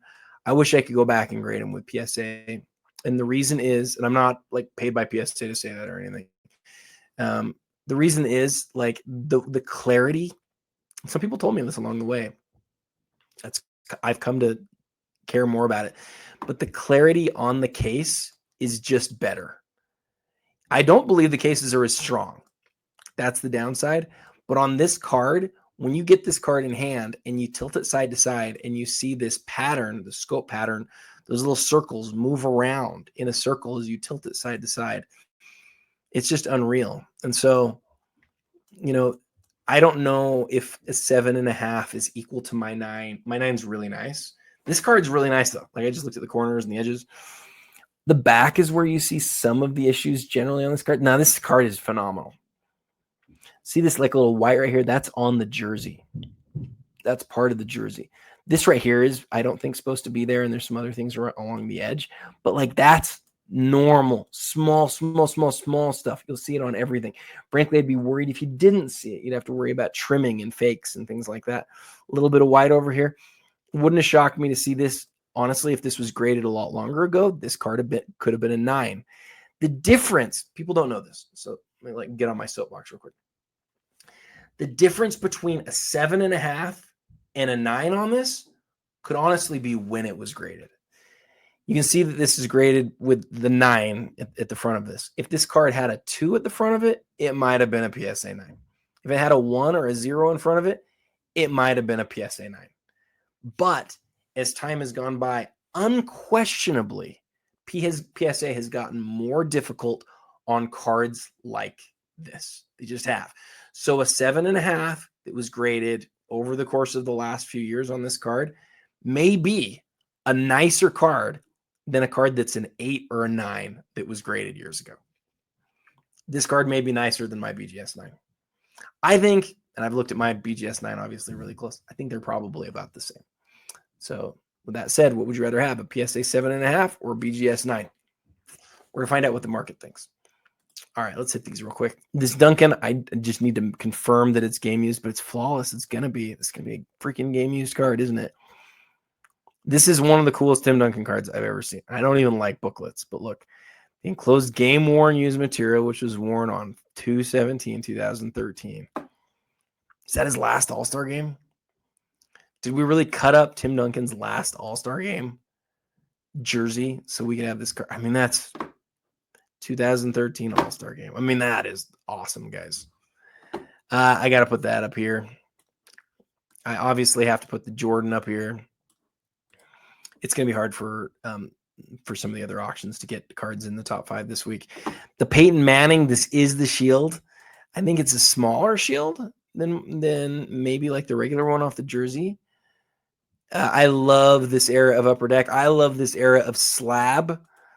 This is in the 5 millions. This card was graded a long time ago. Not like the longest. It's not like the earliest era. This is right at the end of this sort of format. But oh my goodness, this is a lovely card. You've received a game-used trading card with a personal autograph of Peyton Manning. Blah, blah, blah. Pieces of memorabilia that have been certified to us. Would you rather have it where you just have the shield, or do you mind having the other 2 pieces? I'll tell you what I love. I love that this piece is cut out like that. See how they made this window for this shield? So the card is called Combos, right? It doesn't say NFL Shield on it. It's a 1 of 1, which is great. But they created this for this shield. They cut that out for this shield. It's huge. It's absolutely huge. definitely going to be in consideration for my top 5 this week. Oh man, I am taking too long, guys. Victor, Scoot, and Miller, triple logo man. Again, game used on those 3. Game used. Huge piece. Michael Jordan, very blue autograph. Goes off card. That's why they didn't get the autograph graded. It could have been a maximum of a 9, but I'll tell you, I love it. I love the color of it. And that's, to me, what matters most by a long shot. And then this card. Oh, my goodness. So I've had a couple of opportunities to see like the old dual logo men, triple logo men out of Exquisite in hand. I've had 2 or 3 opportunities. Well, more than that.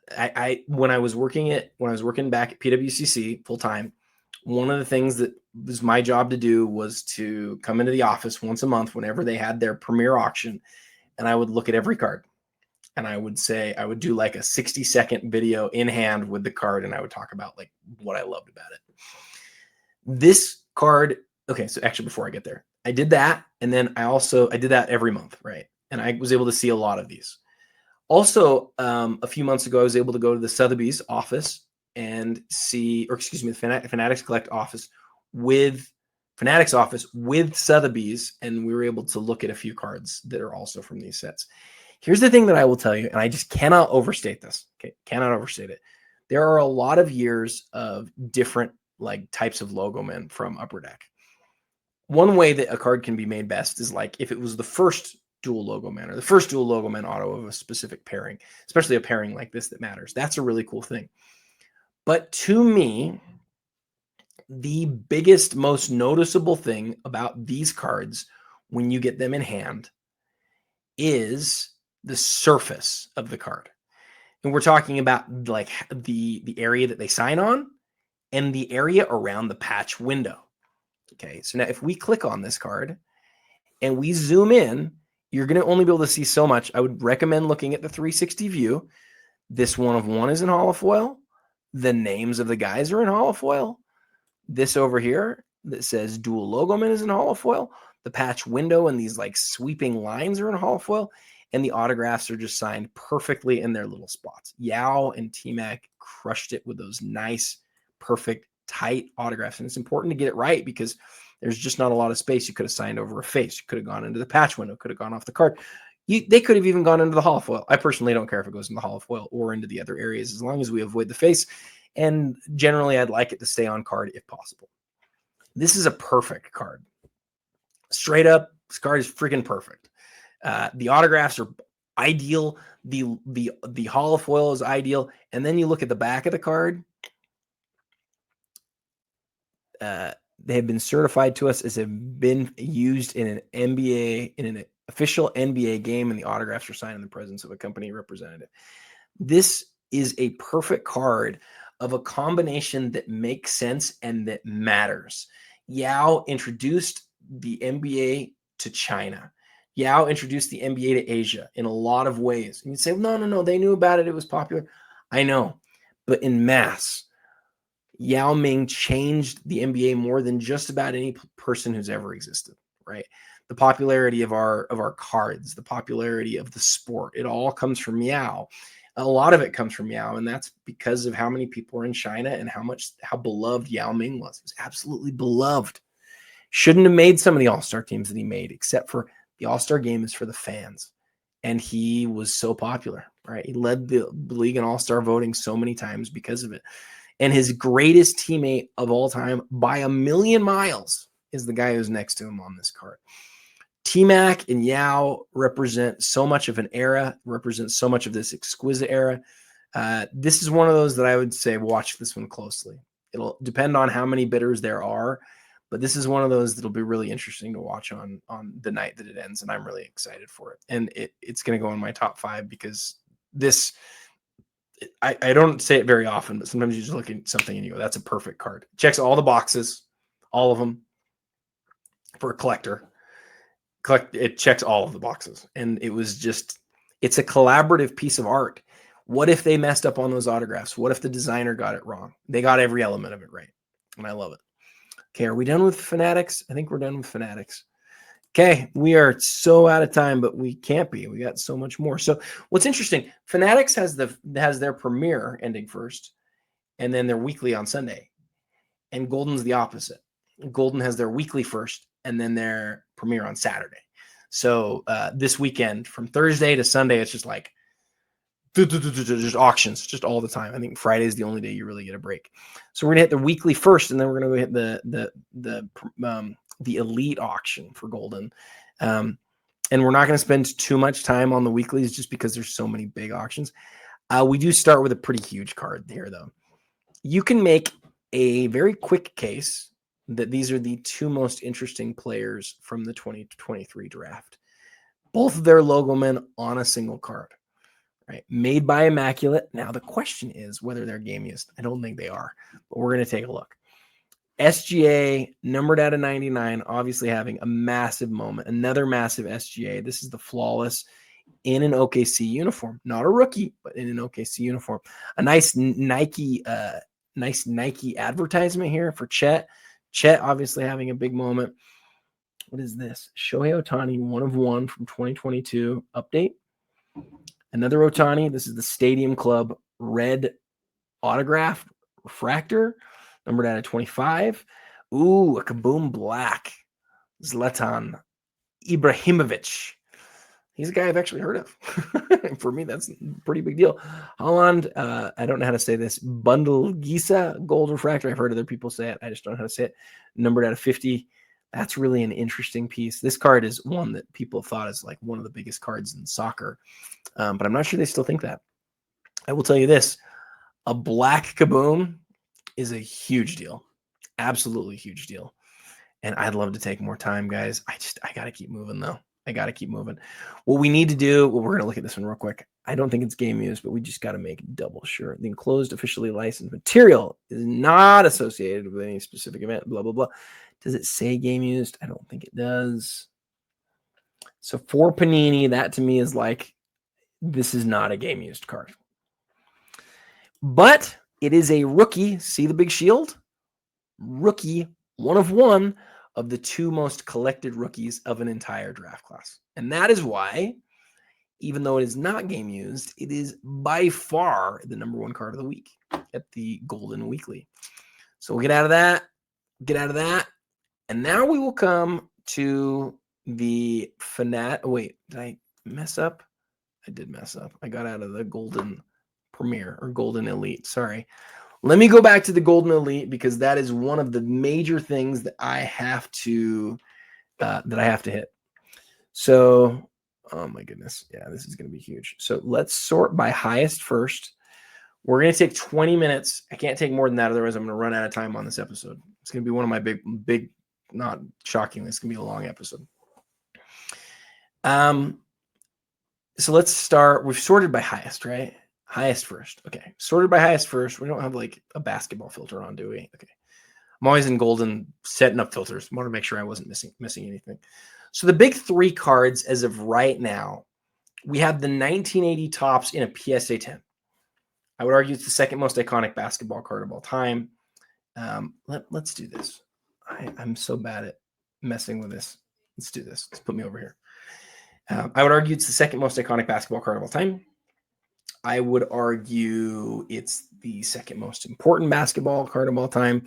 It's just the 86 Flair Jordan that's over this one. The massive difference here is the population.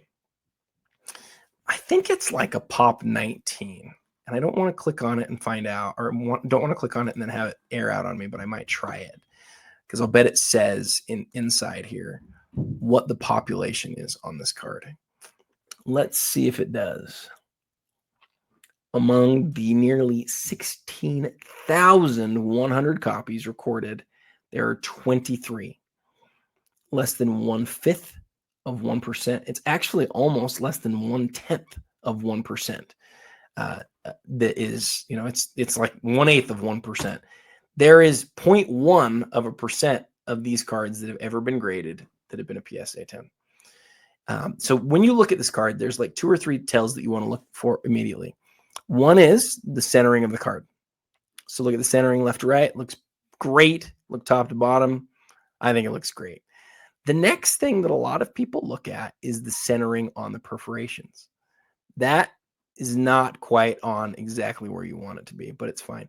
You can also see in this green yellow right here that the registration is not exactly where you want it to be. Also, to me, I just don't care that much. I think it looks great. The other thing is a lot of times you see this little line down here, and it is there. One of the 23 PSA 10s in existence. Look at the rest of the card. You don't see, I didn't highlight some of the things that are like the things that often plague this card. You see in the dark areas, the color areas, oftentimes you see issues streaking or what we call snow. Like there's another where you can see the registration just inside the ball there. Very common thing. But again, not enough for PSA to say to knock it down to a 9. And by the way, even finding a 9 of this card is next to impossible.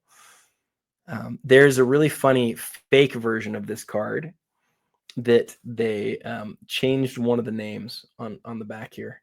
Actually, I think they changed several of the names on the back here, which is kind of funny. But it is a card that you need to worry about fakes with. It's one of the most faked basketball cards.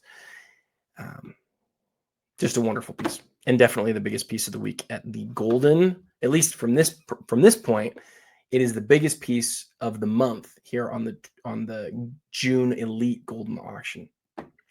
One of the cards that I really want to focus on though is this one, because I think I'm gonna highlight them like I normally do. I'm gonna go back and talk about that one in a second. LeBron's final number pieces, huge piece, number 23. Actually, I do want to show you something quick on that one that I think you might find interesting. Stadium Club Superfractor of Yamal, Net Pro from 2022, Alcaraz. Wow, BGS or PSA 10 1 of 1 is at 75 grand. Huge number on the Alcaraz. Numbered out of 99, 1010 SGA. The story there is obviously the grade. PSA 5 on the mantle. Very off-centered, fairly recently graded. I can tell you what, if it's that off-centered and it's still got a 5, look at the rest of that card. It's going to be phenomenal. A Superfractor autograph, huge piece. Ooh, a Jordan PSA 9. What would you rather have, a Jordan PSA 9 Jambalaya or BGS 9.5 Jambalaya? As a 9.5 owner, I will watch this one carefully because the BGS 9.5 sold not that long ago. I wonder if the PSA 9 will reach it. I kind of think it will. Kind of suspect it will. Big Jaden Daniels, 1 of 1. Jaden Daniels having a huge moment over the weekend at Fanatics Fest. We already talked about that. Another really interesting mantle, very off-centered. So we've got 2 big-time off-centered mantles in this auction. One's a 5, one's a 3. Take a close look. The 3 was graded a long time ago. 5 was more recently graded. I will bet you the rest of that 5 is just unreal. I'll bet you that's the case. PSA 10 on the Brady SPA, always a big deal when we get a 10 of those that's at auction. And I know I'm wearing you guys down. As soon as I can start feeling like I'm getting tired, I'm sure you guys are too. And an hour, 22 minutes in, it's not a shock if you would be. PSA 9 on the Jordan jersey, the very first Jordan jersey card ever made. I own a copy. Mine's in an authentic holder. This is amazing, a PSA 9. We don't see high-grade copies of this one move very often. We don't. There was a BGS 9.5 that moved privately in like the last year that I really wish I would have gone after. That's a card that hasn't been separated yet in terms of its condition as much as it should be. I'll just leave it at that. LeBron game-used flawless champ tag with the Lakers. Unreal piece. He's obviously only part of one of those 17 championships, but you're not going to find many LeBrons that are cooler. I think it's probably numbered out of 2. Yes, it is. A LeBron logo man, numbered 2 out of 3. This is the year where he had just barely gotten back to Cleveland. The year before this is with the Heat. That's the card that I have. Immaculate logo men are the best logo men. Sweeping Hall of Foil is fantastic. In a card, in hand, it's amazing. Why did if I was going to buy one, like I want to own this, why did I want the LeBron logo man? I'm not a LeBron guy, right? Like I don't hate LeBron. I think he's one of the greatest players of all time, but I wanted one. I wanted mine because I think that a logo man from that era is pretty tough, right? This is before cards got to be like exploded. So although like this card right now is as much as this card, there's so much more cool LeBron stuff from 2023 than there is from 2014. And I know it's popular to get LeBron as a Laker, but to me, even though there's fewer of the tag than there are the patch, the logo man, I like the logo man way more here. Like Not even close. In general, I like tags a lot, but there's so many fewer cards from this era of Immaculate than there are from this year of Flawless, right? In 2014, you had Panini making way less Immaculate than they make now. You had them making way less Flawless, way less National Treasures. And now they have all these other brands. Again, I'd rather have that one, but what do I know? That's just my take. It doesn't need to be yours. It's just mine. Really an interesting Kobe here. I do want to highlight that one and talk about it briefly. Ooh, why did we only get 2 pages? Or why? Oh, it went to the bottom. That's super weird. I don't know why it did that. Ooh, PSA 6 on the Alifa Bolliger. That's a big card. Who is this a duel with? Oh, SGA and Ant. That's interesting. Interesting Flawless booklet there. Very interesting. A dual Logoman auto of the 2 centers of the 90s. Wow, that's a cool piece. Really a neat dual Logoman auto from Exquisite there. Great looking Steph. Oh, wow, we've got a second Michael Jordan game jersey in the same auction. That's interesting. You do not see that very often. Card's pretty rare to see like that. So we've got an 8 and a 9 in the same auction. Very interesting to see how differently those do. Obviously, we think the 9 will sell for quite a bit more, will sell for more, but how much more? The Ovechkin, we saw the out of 8 sell a few months ago for a record price for hockey. And so it's neat to see a number out of 99 selling. A Dirk, this is the year where the rookies are only out of 25. The regular cards are out of 50. That is a huge Dirk. NBA Greatest 50s autograph. This is one of the coolest pieces that's ever been made. You've got all 50 guys all in one autograph. I love that piece. I don't collect memorabilia. I only collect cards, but if I collected memorabilia, that would be something that I would go after. And then a Hamilton card that people love. This is a PSA 9 from the 2006 Futura Grand Prix. And I know that's been a very discussed card in the world of F1. Sorry, I'm getting tongue-tied here. Okay, let's go to the third page. I'd like to do more, but we're just going to run out of time, guys. We're going to run out of time. 11 out of 45. The third year of serial numbered Rubies cards is actually the rarest year. The other years are out of 40 or out of 50. But for whatever reason, in 99, Skybox and Fleer decided to make it out of 45. The triple rookie from 2003 Fleer Tradition. Oh, my goodness. Numbered out of 50. It's a big piece, especially as a PSA 10. That is a huge card. That is a huge, huge card. Kobe Jambalaya, an 86 Fleer set. Steph doing this crazy face after he hits the shot. The Brock Purdy Shield auto. What is this? 1-in-1 Wemby white rookie? Okay, we got to look at that card.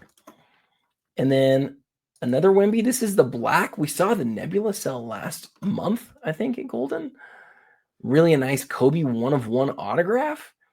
Lots of great stuff. Okay, we got 7 or 8 cards we want to look at here. We already looked at the rookie there, so we're going to skip that one. Okay, I want to talk about this one for a second. This one's probably going to go in my top 5 this week, but you guys got to hear the details on this. So Michael Jordan is obviously all of his autographs are a big deal, but you have to look at each one and say, okay, what makes this card a big deal? This one's a really easy story to tell, Michael Jordan was out of the league at this point, right? It's between his Bulls years and his Wizards years. He'd been retired for a couple of years. And it's basically he and Kobe Bryant is like all the big cards. They're trying to use Kevin Garnett a little bit too. But in 2000, Upper Deck decided to do something really different. They decided to make the very first $100 per pack product, which in retrospect doesn't sound like very much, right? Because we have all these packs today that cost hundreds of dollars. But in 2000, when they produced this set, I've talked to Mike Phillips, works at Upper Deck, about this. When they produced it, it was like, oh my goodness, maybe this is going too far. Like, this is a lot. $100 per pack. There's 4 packs per box, so it was almost the price of Exquisite when it first came out. Exquisite was still 3 years from coming out. But in every pack, you got one graded card. It was graded by SGC. In every pack, I believe you got one autograph card. Most of them were from this Ultimate Signatures set.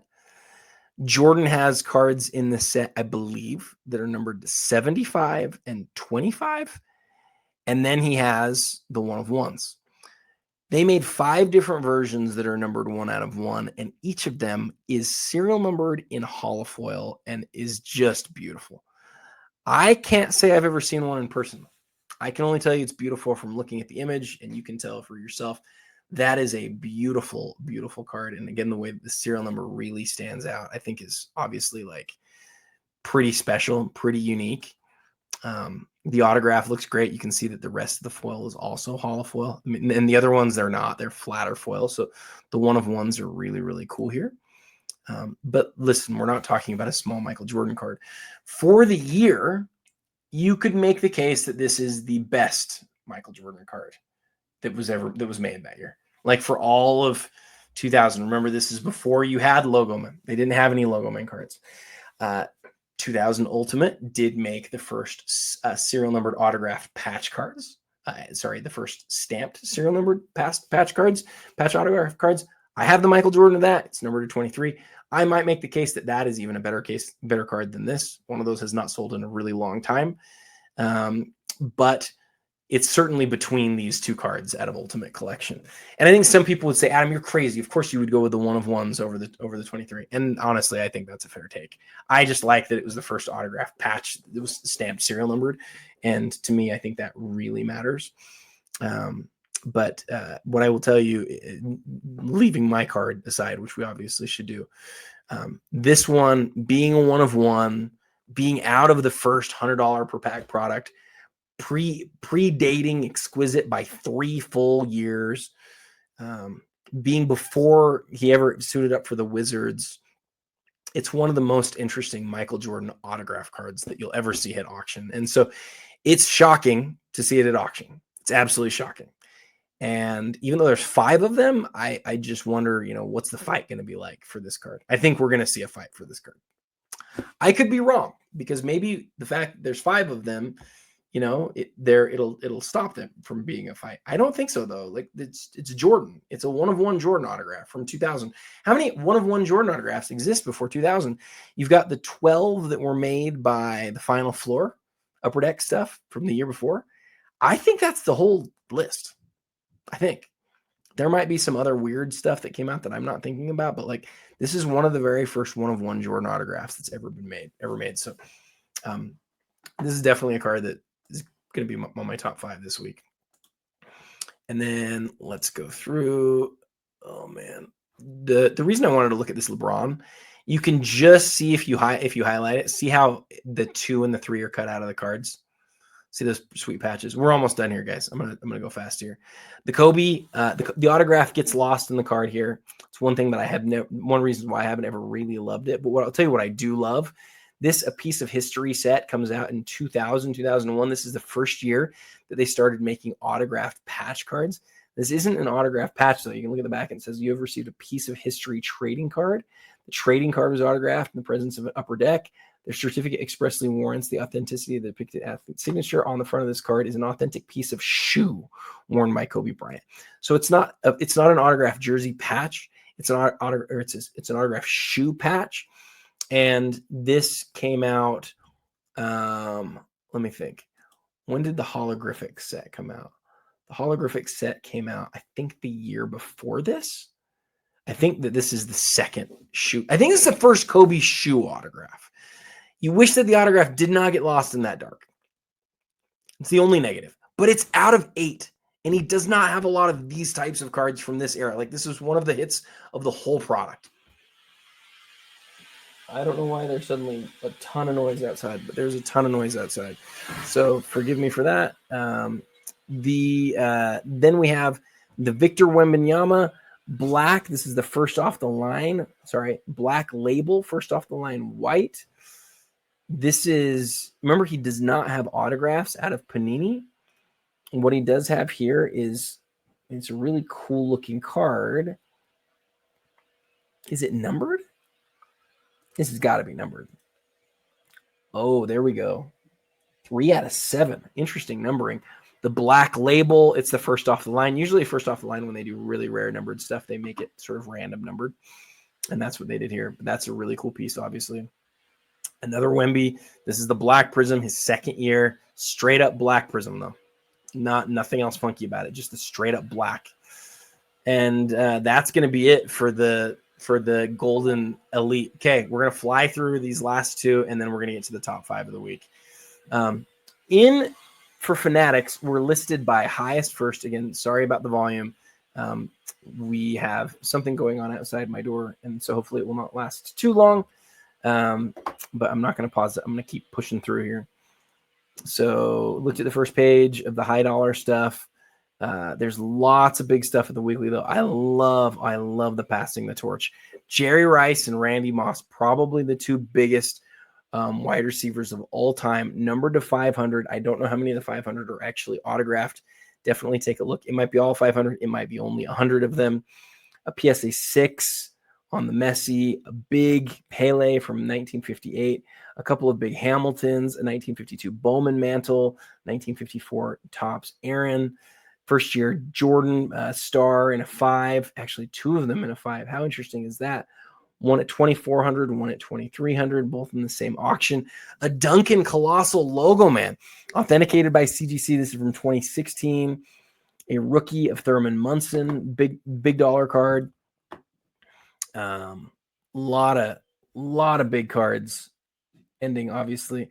There were some really big cards. So right now we're sorted by highest first. Let's go back. Let's sort instead by featured. The reason I want to do this is there were a couple of huge cards in the featured. Look at this penny. Anthony Hardaway, SPX Grand Finale, number to 50. We saw 4 of these from this set sell last week. I wonder if somebody's getting out of their set. All graded by PSA, I think.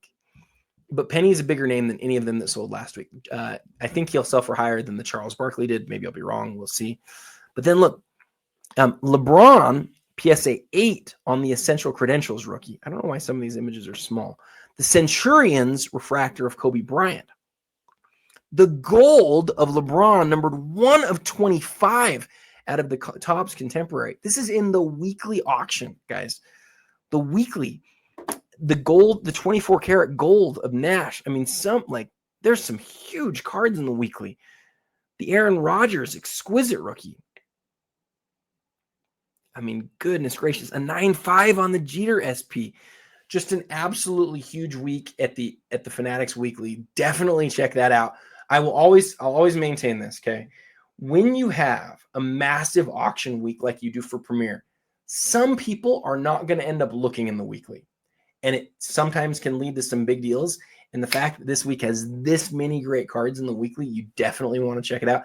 That goes for the Fanatics Weekly. That goes for the Goldin Weekly. Like, take your time on the weeklies this week. You might get a chance at some stuff that sells really well or sells lower than it could. And finally, we're going to look at Card Hobby to see if there's anything that's just massive that jumps out on the first page. Cade Cunningham, NCRPA, a Kobe Bryant autographed jersey with inscription. I didn't even know Card Hobby did non-cards. That's a huge piece.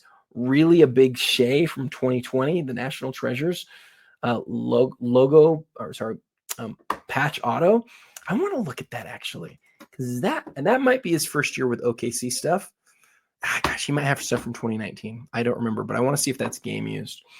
Tari Eason, that might be his best card. Oh my goodness, guys, we didn't even talk about the draft. That's the other thing that's important to realize this week is you have all of this stuff happening in the middle of the finals just ended. We didn't even talk about the finals. I didn't even talk about the finals with you guys. I was going to do that, but maybe I'll give some thoughts here. Man, I'm just going to run out of time. So the 2010 NT Kobe Bryant patch auto is huge. The Wemby Immaculate nameplate is huge. The Kobe Immaculate patch auto from 2015, that is a playing days card. That's a huge piece. This Harden Eminence card's a big card. It took me forever to find my Harden Eminence. Mine was only numbered out of 10. This is the 1 of 1 from the base set. This is the base set of Eminence. Here, I'll make it bigger so you can see it.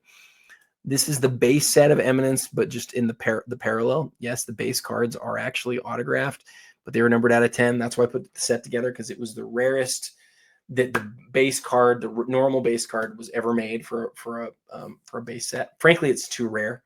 And I honestly think these cards would be worth far more if they wouldn't have autographed them, because like James Harden, his regular version out of 10, like how many people are there that are James Harden collectors that would love to have his rarest base card? But people look at it more like it's an autograph than it's a base card.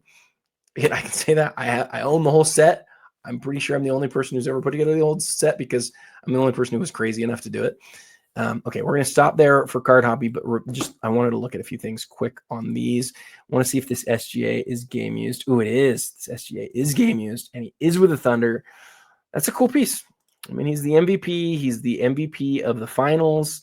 He is a champion. He is a young champion. It is numbered to 10, and they have a runway to just go win. I don't even know how many championships. They've got guys that are still progressing and more picks than anybody in the league. They probably should win like the next 5 championships. And the era of parity is probably going to come to an end. This Tari Eason, I just want to see. Yeah, this is the rookie. This is one of the best Tari Eason cards on the planet. And we already talked about James Harden. Guys, this is a huge week for auctions. Let's look at the top 5 briefly, and then we'll be done for the week. So these are our contenders. Shohei, Dynasty, Crazy Patch, game used, autograph, numbered to 5 on foil board. Man, dual logo man, T-Mac, Yao, 2008 exquisite holo foil, serial number and holo foil, perfect card. Michael Jordan, 1 of 1, 2000, one of my favorite products ever, Ultimate Collection, the very first ultra high-end pack. Peyton Manning, shield, fits the window perfectly, old BGS holder, blue autograph, 1 of 1. Michael Jordan, PMG championship, 7.5, freshly, not totally fresh, but really recently graded PSA. Almost impossible to find a PSA graded Jordan PMG. 7.5 strong grade on it. Tim Duncan, you're looking at the wrong side. From probably his final All-Star game, one of his final All-Star games for sure. Logo man from the jersey on the All-Star game with the autograph and the inscription. John Stockton, exquisite limited logos, is not going to make this list, but man, I love it. Okay. I love this card. I love it. It can't make the list. I love it. It can't make my list though. Shohei, I don't know if Shohei, how many do we have here? Shohei, the dual, Jordan, the Manning, the Jordan, the Duncan. There's 6 cards. I don't think I can keep the Shohei. I hate keeping just one non-basketball card, but that's what we're going to do. We got to kick the Shohei out, not because it's not incredible. It's one of my favorite cards of the week, but everything else that's left is just unbelievable. My number 5 card of the week is going to be the Duncan. And it's just my number 5 card of the week because it's a booklet and because it's not a playing days card. But you will never see another Tim Duncan card sell for more than this one. I mean, other than like something crazy from his rookie year, like a green or something. You'll never see a modern Tim Duncan card sell for better, even though it's a booklet, because it gives you everything you could want.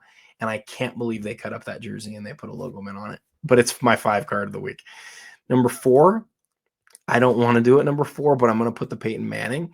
I can't tell you how much I love that the jersey patch is cut out of the card. They did that specifically for this card. The card is an early shield auto of Manning.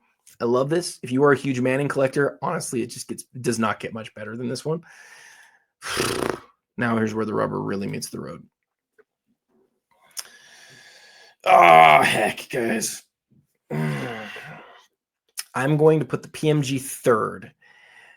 If there's any question about me trying to be biased or trying to be unbiased, hopefully this solves that. This is one of my favorite cards in my collection, right? It's one of the best Michael Jordan cards ever made. It is from his playing days.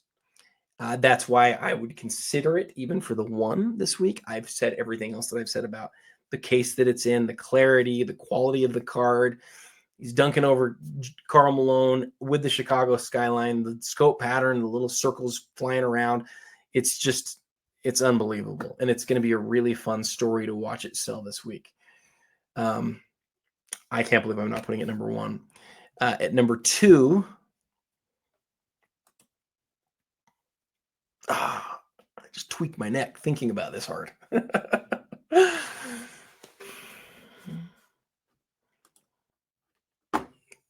This is tough, guys. I just am so undecided. I'm going to put the Jordan number 2.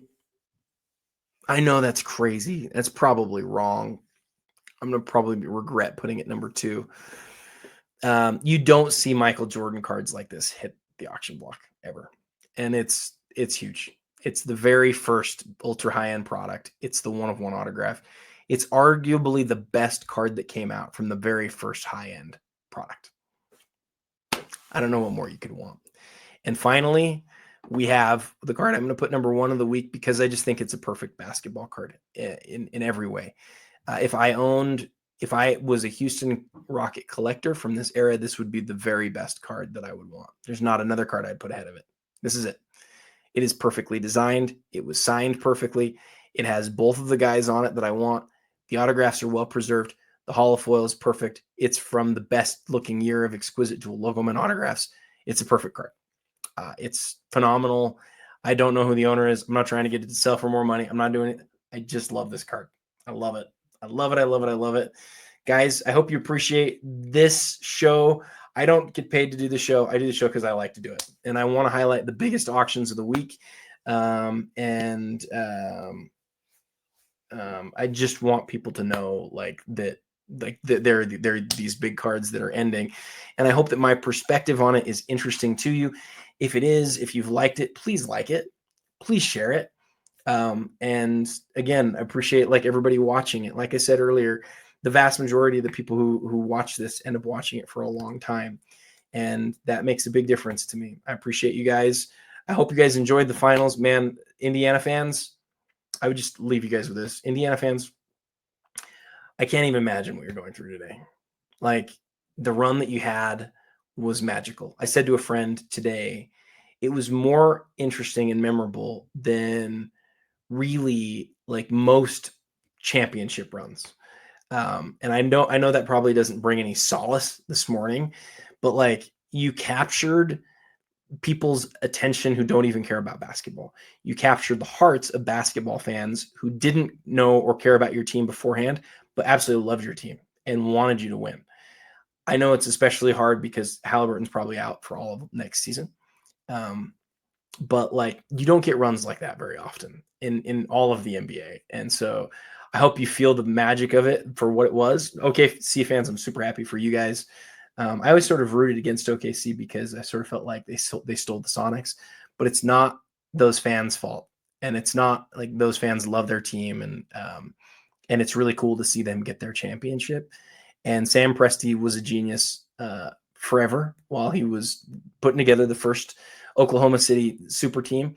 And he's just as big of a genius today. In fact, this job that he's done is even more impressive than when he did last time, because he didn't have the number 2, the number 3, and the number 4 overall pick in back-to-back drafts to go do what he did. And by the way, he found the best players or the second best player in each of those 3 drafts, never having the number 1 overall pick. He was amazing. But what he did to find Jalen Williams, what he did to be able to grab Lou Dort, that whole team is it's amazing. And getting Shea and the deal that they got him in and him becoming what he became, you got to give their development team a ton of credit. They deserved it. They were the best team from the beginning to the end of the year. They were the best team a month in. I said at the beginning of the year, they were my favorites to win the championship. They did. They did everything they were supposed to do. I just was rooting for Indiana so much though, man. I'm heartbroken for those Pacer fans, but congratulations to OKC. It's one of the coolest things ever. And I'm just completely jealous of you. Hope you guys enjoyed the top 5. Hope you enjoyed the whole episode. Again, if you do, please like, share, and do all that other side stuff. Subscribe. It does make a big difference. I appreciate all of the sponsors to my other kind of content. the general rule is if there's people who are sponsoring my other types of content, I'd love to sort of show off all of their auctions here. But like I said, I'm not paid to do this. I just do this because I think it's fun and because it helps me to plan my week. I've got a few really good ideas for content this week I think you guys will like. So go follow me at the Real 27 Guy on Instagram and watch for those. And until next time, happy collecting.